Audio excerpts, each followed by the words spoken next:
Bonjour à tous, je me présente, je suis Olivier Marquis. Je vais avec Gwendal de Lucanet vous animer ce webinaire. Le thème de cette présentation est autour des solutions de planification, comment briser les silos entre finance et opération. Nous allons intervenir. Gwendal, je te propose de te présenter. Oui, ça marche. Merci Olivier. Bonjour à tous. Donc, je suis Gwendal Elmar, je suis ingénieur d'affaires avant-vente chez Lucanet. Je vais effectivement co-animer le webinaire avec Olivier aujourd'hui, vous montrer une partie de cette solution Lucanet tout à l'heure. Et voilà, ça fait 2 ans maintenant que je fais ça chez Lucanet, et auparavant, j'étais consultant et chef de projet sur des projets d'implémentation d'outils d'élaboration budgétaire. Merci Gwendal. Et donc pour ma part, moi je suis Olivier Marquis, je suis un des 2 cofondateurs de Next Decision. Ça fait 25 ans que j'exerce autour des métiers de la data et plus particulièrement des solutions de PMA. Nous allons avec Gwendal vous présenter le sommaire suivant, l'agenda suivant. Les 2 premières parties seront portées par moi pour mettre un petit peu en avant les différentes tendances de la planification en 2025. Et également exposer de notre point de vue pourquoi cette planification financière qui est classiquement utilisée n'est pas forcément suffisante pour couvrir l'ensemble des besoins autour de la planification. Ensuite, avec Gwendal va vous présenter la plateforme Lucanet qui permet justement de dépasser cette vision uniquement financière de l'EPM. Et en 4e partie, nous aborderons les avantages de Lucanet et les bénéfices de la solution. Et pour finir, 2-3 mots sur Next et Lucanet, et on finira avec vos questions et réponses. Ce que je vous propose, c'est de commencer par les tendances en planification en 2025. Parmi les évolutions majeures que l'on constate autour des solutions qui permettent de traiter la planification, on constate tout d'abord en fait le fait qu'un certain nombre de solutions en fait sont obligées d'orienter leur développement autour de la donnée RSE ou ESG pour permettre en fait à l'intérieur des outils de planification de stocker des données qui sont exigées dans le cadre de la réglementation CSRD notamment. Et donc beaucoup de solutions en fait s'équipent de modules qui permettent de stocker et permettre aux clients de stocker des données un petit peu extra-financières classiquement. Ça, c'est une grosse tendance depuis 2 ans, on va dire, autour de ces solutions.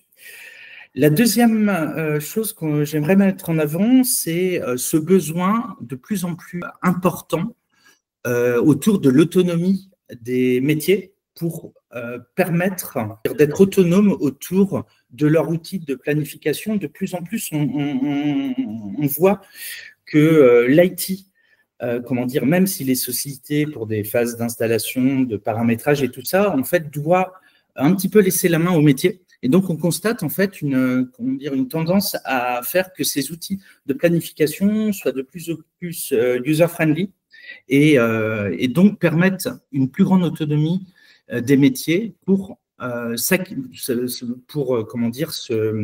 prendre en main en fait ces solutions. Troisième point, c'est un petit peu lié à tout ce qui est lié au Shadow IT. Voilà, tous les processus Excel dans lesquels historiquement en fait les métiers entretenaient en fait un certain nombre de suivis et de planification sont de plus en plus en fait intégrés dans les solutions informatiques au sens premier du terme, et donc on quitte de plus en plus en fait le monde Excel pour intégrer en fait les processus métiers dans des outils dignes de ce nom. Et pour finir, l'IA, on en a entendu beaucoup parler. Évidemment, voilà, elle commence à être de plus en plus présente en fait dans les solutions, et les solutions de planification commencent à intégrer justement l'IA et l'adoption de l'IA pour permettre de gagner en productivité. Ce que je vous propose, c'est de passer à la seconde partie, en quoi la planification financière en fait traditionnelle ne suffit plus. On peut mettre en avant en fait 4 grands phénomènes. Le premier phénomène qui est très lié au fait que de plus en plus en fait la vision d'une entreprise et ce que l'on a besoin de piloter, de suivre et de planifier ne s'arrête pas de la donnée uniquement financière, mais a pour objet de couvrir en fait, l'ensemble de la vision stratégique de la société, et ça c'est très important, en quasi-temps réel. Historiquement, en fait, la couverture des EPM était très très liée en fait à des problématiques de clôture mensuelle et ou de mise en place de processus d'élaboration budgétaire. Et on voit que de plus en plus, en fait, le suivi au quotidien, au quasi-temps réel, en fait, de cette planification est nécessaire. Donc, on constate, en fait, un besoin, en fait, d'aller beaucoup plus loin en termes de périmètre et également en termes de temps réel autour de cette donnée. Le deuxième constat est lui lié en fait à la volumétrie de données qui est de plus en plus importante dans tous les systèmes sources et la multiplicité des sources de données, typiquement autour des données de type RSE. En fait, les sources de données sont tellement multiples que les systèmes doivent s'adapter à des sources de données de plus en plus volumétriques et également de plus en plus disparates. Donc, l'enjeu est de couvrir en fait l'ensemble de ces sources de données. La RSE, je réinsiste un petit peu dessus, mais en termes de durabilité, on a besoin de prouver de plus en plus de choses en tant qu'entreprise et donc couvrir en plus de cette donnée financière, beaucoup de données qui couvrent l'extra-financier. Et puis pour finir, et c'est un point qui est quand même assez important à noter, afin de faciliter en fait l'implication des talents dans les entreprises, le fait de disposer de solutions qui soient très modernes et souvent très attractives pour faire que les talents restent dans les entreprises. Donc, en résumé, avant de te laisser la main, Gwendal, je voudrais terminer par ce slide. Historiquement, la couverture des EPM correspondait principalement au bloc du milieu, la planification et analyse financière. Et de plus en plus, en fait, les entreprises sont amenées à utiliser ces solutions pour couvrir, d'une part, la planification stratégique et d'autre part, la planification opérationnelle. Et Gwendal, je te propose de prendre la main pour aborder la troisième partie. À toi. Merci Olivier. Donc effectivement, moi je vais vous présenter un peu comment ce qu'Olivier vient de décrire se traduit dans Lucanet. Et avant d'entrer dans le vif du sujet, juste quelques mots donc, sur ce que Lucanet appelle XP&A et ce qu'est XP&A. L'idée étant de venir désiloter la planification qui va pouvoir se faire dans une entreprise en venant se faire connecter une planification de chiffre d'affaires, de masse salaire, des achats, d'abord entre elles, et puis ensuite pour que ce soit intégré dans un PNL, un bilan, un cash flow, et que tous ces processus de planification soient très, très fluides entre eux et qui puissent être connectés entre eux. Donc l'idée pour moi aujourd'hui, ça va être en rentrant dans la plateforme, de vous montrer comment est-ce qu'on va pouvoir à la fois faire une planification qui est assez simple, pouvoir le faire de manière simple, mais une planification qui, elle, pourtant peut être complexe, et puis comment est-ce qu'on va pouvoir faire justement se connecter ces différents éléments. Donc on va planifier deux petits modèles très rapidement ensemble pour vous montrer un petit peu ces mécaniques-là. Alors, je vais basculer sur la plateforme Lucanet. Alors, quelques éléments déjà de contexte. Donc là, je suis sur une URL. J'accède à Lucanet là, depuis un navigateur. Et cette plateforme, qui a été lancée en juin dernier, c'est une plateforme qui va adresser tout un ensemble de cas d'usage de la direction financière. Et on le voit ici à gauche par le bandeau qui montre les différents modules Lucanet qui peuvent être connectés les uns aux autres. Donc on a un module de consolidation, un module ESG, un module qui va nous permettre de gérer aussi les crédits baux en ANC et vis-à-vis des IFRS 16, pardon. Et celui qui va nous intéresser aujourd'hui comme module, c'est le module qui s'appelle XP&A, qui va justement nous permettre de pouvoir faire cette planification. Donc, on va créer un modèle pour aujourd'hui. Et on va partir d'une feuille blanche pour, voilà, comme je vous le disais, créer 2 exemples ensemble et vous montrer un petit peu les mécaniques qui vont nous permettre de faire de l'élab dans Lucanet et de pouvoir faire se connecter cette élaboration entre elles. Okay.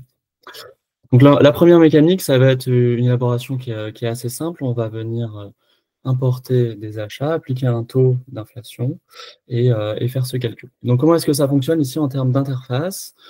On a en ligne ce qu'on appelle des variables qui vont être soit des hypothèses de base, soit des calculs qui vont être faits dans la solution. Et en colonne, là, on va avoir la dimension temps qu'on va pouvoir passer en trimestriel, juste pour avoir un petit peu moins de colonnes pour aujourd'hui, pour que ce soit un petit peu plus visuel. Donc, ce que je vais faire ici, c'est que je vais créer une première variable que je vais nommer par exemple taux d'inflation et une seconde qui vont être mes achats. Alors, la première chose qu'on va pouvoir faire, et pour rebondir sur ce que disait Olivier, c'est qu'on va pouvoir importer nos achats réels de plusieurs sources différentes potentiellement. Ça peut être vos ERP, vos systèmes de logistique, ça peut être aussi tout simplement un fichier plat, ou ça peut être, si on utilise la solution Lucanet, un import qui se fait ici depuis le module de consolidation, dans lequel on aura importé nos balances réelles, typiquement, ou nos grandes lignes. Donc là, ici, pour l'exemple, j'ai récupéré des achats depuis un fichier plat que j'avais préparé avant ce webinaire et qui va nous permettre du coup d'avoir une base pour nos données réelles sur une année. Et ensuite, ce que je vais devoir faire, c'est renseigner un taux d'inflation. Donc, soit je peux le renseigner au niveau global, soit je peux le faire là en l'occurrence par période. Chose que je vais faire rapidement.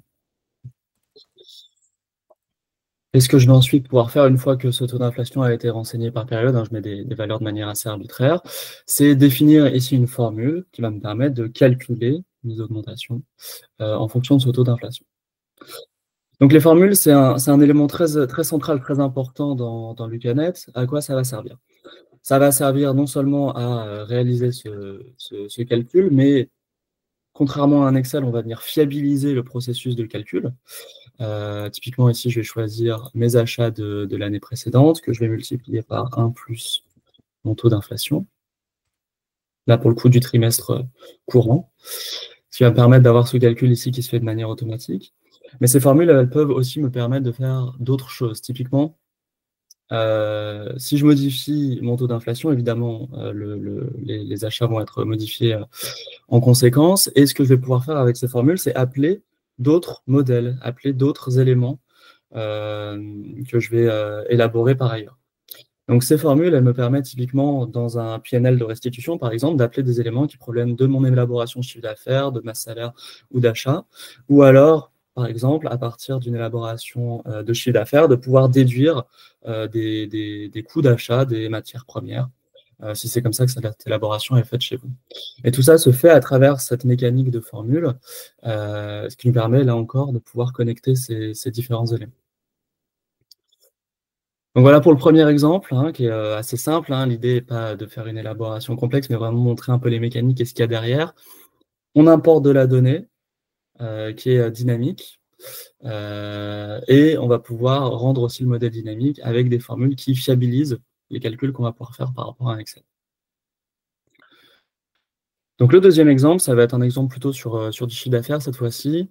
Donc là, on va avoir besoin, par exemple, de créer un indicateur de prix et un indicateur de quantité en variable. Et puis, on va créer un calcul de chiffre d'affaires. Et on va pouvoir créer aussi, du coup, à partir de ça, une marge. Donc là, ce qu'on va faire, pour aller un petit peu plus loin, c'est que je pourrais faire la même mécanique que j'ai fait précédemment, mais cette fois-ci, on peut déterminer qu'on a besoin de faire une élaboration qui est un peu plus fine, un peu plus opérationnelle. Et donc, on va rajouter une dimension opérationnelle dans ce module, qui est la dimension, par exemple, produit.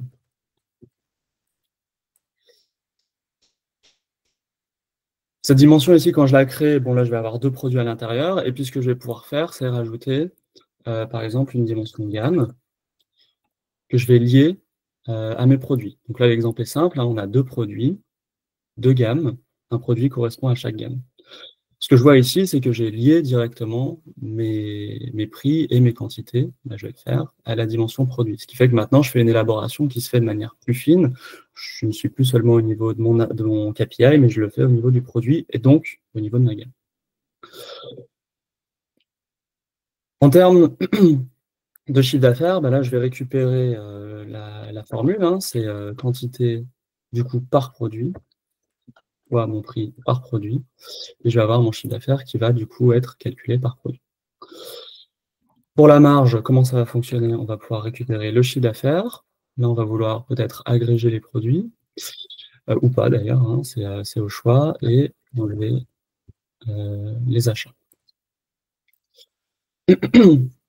Donc maintenant qu'on a préparé ce modèle, c'est le bon moment où on va pouvoir commencer à parler de collaboration. Là, ce que je fais depuis tout à l'heure, c'est ce que vous allez potentiellement faire demain en tant qu'utilisateur financier. Créer votre modèle, créer ces calculs, ces indicateurs, et ensuite vous allez mettre à disposition ces éléments-là pour vos contributeurs. Et donc là, on va basculer sur une autre vision de ce module-là, qui est la vision dashboard, dans lequel on va pouvoir créer des masques de saisie et de restitution à destination des utilisateurs. Donc, premier élément, ça va être un masque de saisie qu'on va venir éditer ensemble, dans lequel on va récupérer nos prix et nos quantités en ligne sur notre période de budget. Et ce qu'on va faire, c'est qu'on va rajouter également nos produits et on va rendre le tableau éditable. Donc assez simplement, hein, comme je viens ici de le faire, on peut créer un masque de saisie à disposition d'utilisateur. Et on va faire la même chose pour faire de la restitution.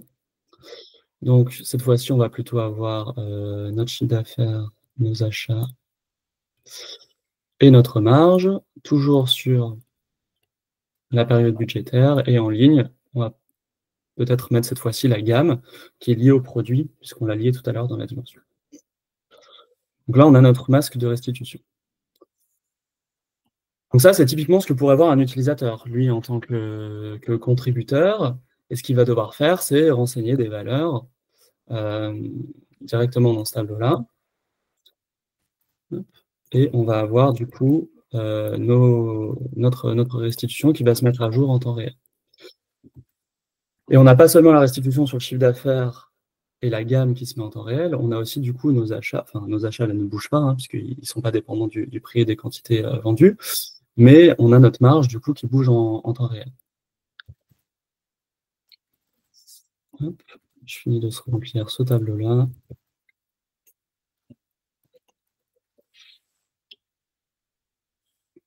On va peut-être mettre un prix un peu plus élevé pour avoir une marge positive. Donc c'est comme ça que ça va fonctionner pour un contributeur.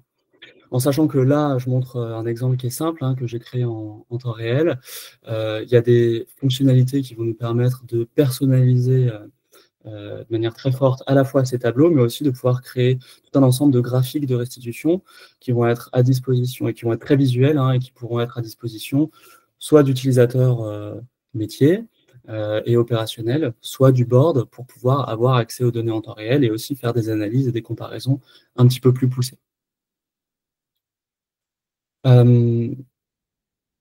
En plus de ça, ce qu'on va pouvoir avoir et qui va renforcer la collaboration, c'est tout un système de droits sur lequel on va pouvoir venir filtrer nos éléments, que ce soit, là en l'occurrence, par soit indicateur, c'est-à-dire j'ai un utilisateur qui va me saisir mes prix, mes quantités et l'autre mon pourcentage d'inflation, ou alors par produit, par gamme de produits.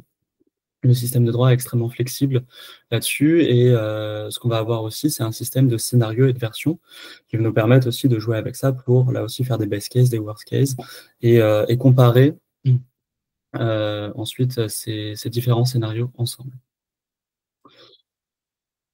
Voilà, donc c'est un aperçu vraiment générale et assez globale hein, de cette solution. Évidemment, si ça vous intéresse, ce qu'on peut faire avec Olivier, c'est regarder votre modèle pour voir comment est-ce que vous, concrètement, à quoi il pourrait ressembler dans la solution, comment est-ce qu'on pourrait désiloter ça et puis mettre à disposition des masques de saisie et de restitution qui seraient adaptés à votre élaboration budgétaire.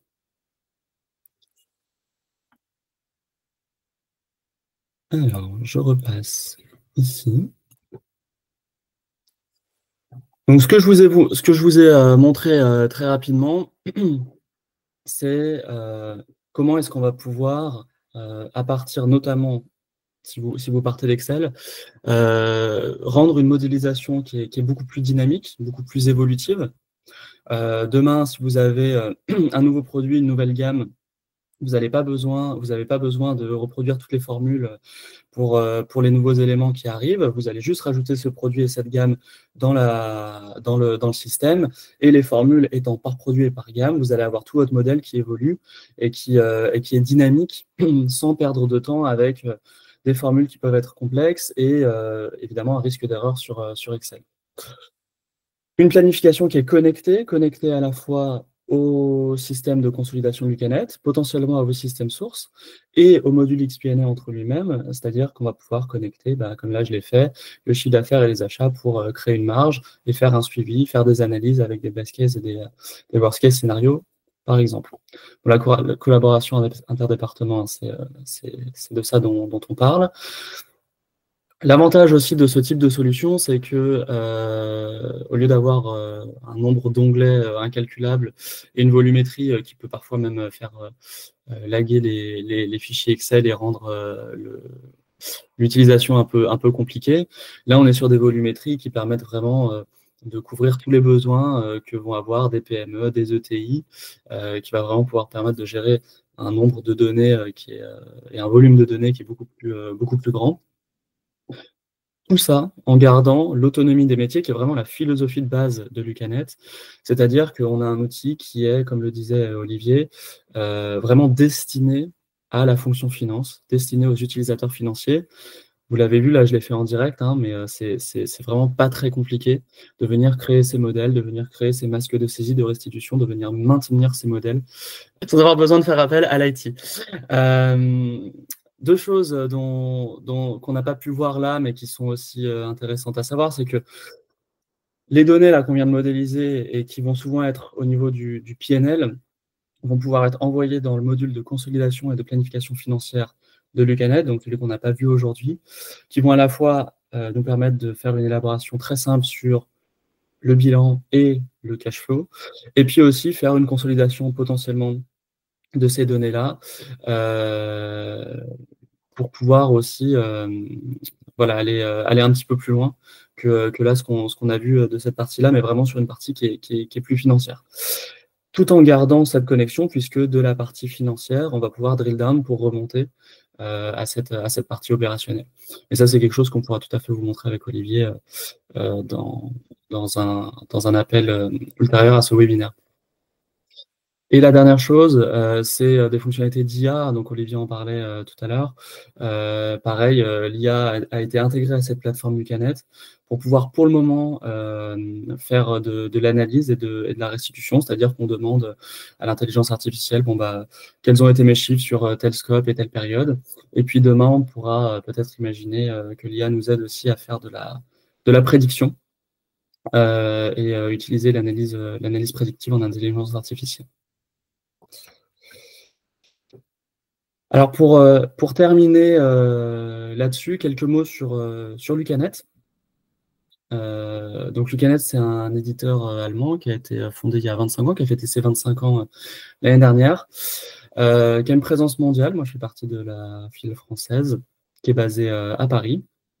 Mais c'est un éditeur du coup qui est leader sur les marchés germanophones et qui, comme je le disais tout à l'heure, adresse vraiment toutes les problématiques de la fonction finance. Aujourd'hui, on est 900 collaborateurs, il y a un petit peu plus de 5000 clients dans le monde et 150 à 200 en France. Plus de 150 partenaires, dont fait partie Next Decision. Et grâce au fait que les solutions sont vraiment dédié aux fonctions finance et très simple d'utilisation. Il y a à la fois un très fort taux de recommandation et un très faible taux de churn, donc vraiment une adoption de Lucanet qui est très élevée au sein de notre base client. Et ça, c'est quelque chose dont Lucanet est très fier, puisque voilà, les outils sont vraiment dédiés aux fonctions finance, et c'est vraiment les fonctions finance qui vont l'utiliser et continuer à l'utiliser, et pas juste se retrouver avec un outil qui finalement sera utilisé pour une partie des processus, mais on va garder quand même Excel sur un coin de table pour une autre partie. Voilà, n'hésitez pas, évidemment, si vous avez des questions, on y répondra à la fin. Et puis d'ici là, je rends la main à Olivier. Merci Gwendal. En un slide, Next Decision.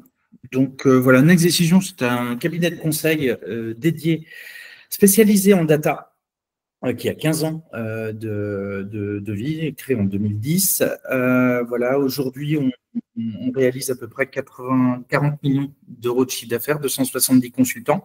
On fait très attention à notre décarbonation, et un quart des collaborateurs sont présents au capital de la société. On a vraiment envie chez Next de conserver notre indépendance vis-à-vis des tiers. Et voilà, et nous sommes aussi, revendeurs de différentes solutions, dont des différentes solutions de PM, et ça représente à peu près un tiers de notre chiffre d'affaires. Petite parenthèse par rapport à Lucanet, notre partenariat existe depuis 7 ans. On adore cette solution, notamment par rapport à sa simplicité d'administration, et c'est une solution qui plaît énormément à nos clients qui demandent une autonomie très très forte versus leur IT. Voilà pour Next. Juste pour finir, voilà, nous sommes, nous, en tant qu'intégrateurs de Lucanet, en capacité de vous accompagner sur l'analyse et la conception, bien sûr sur la phase de mise en place de votre projet. Et voilà, en tant que centre de formation Calliope, bien sûr, vous accompagner sur des formations.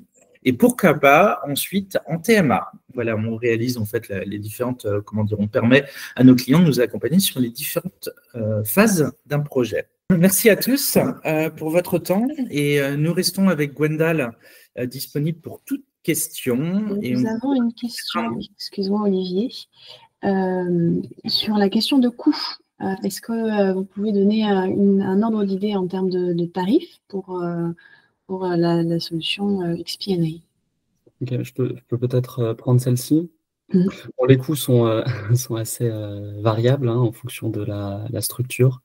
Ça va dépendre du nombre d'entités, du nombre d'utilisateurs. Donc ça, c'est quelque chose qu'il faut un peu voir au cas par cas. Mais du coup, effectivement, alors ça, c'est sur la partie licence. Après, sur la partie implémentation, comme vous avez vu, la solution, elle est très rapide à prendre en main, à mettre en place. Et donc, on va être vraiment sur des implémentations très courtes, de 3 à 5 jours en moyenne, en termes de nombre de jours de consulting. Donc, voilà, multiplié par le TJM appliqué. Mais en termes de coût d'implémentation, ça va vraiment être assez marginal. Je me permets d'ajouter, Gwendal, donc nous faisons chez Next en fait pas mal d'accompagnement au choix de solutions. Quand la solution Lucanet fait partie des solutions qui sont retenues par nos clients, en fait, on s'aperçoit que le tarif des licences est souvent, inférieur à celui de vos concurrents. Donc, comme tu le disais tout à fait, ça dépend du nombre d'utilisateurs, ça dépend du nombre de sociétés, ça dépend des modules qui sont intégrés, mais bon, en règle générale, Lucanet est plutôt très très bien placé d'un point de vue tarifaire. Et comme tu le précisais aussi, un gros avantage, c'est que une fois que les formations à l'outil ont été données en fait aux équipes métiers, en fait le temps d'implémentation et l'accompagnement même des sociétés comme nous, Next Decision, pour accompagner le client à faire, est relativement réduit par rapport à d'autres solutions. Parce que, voilà, comme on l'a un petit peu rappelé, c'est une des solutions les plus faciles à prendre en main pour les utilisateurs métiers, et donc qui nécessite un peu moins de temps à passer par l'IT et ou des intégrateurs pour son implémentation. Donc ça, c'est un gros avantage. Un grand merci à vous pour votre écoute, et très très bonne journée à tous. Merci beaucoup. Merci, bonne journée.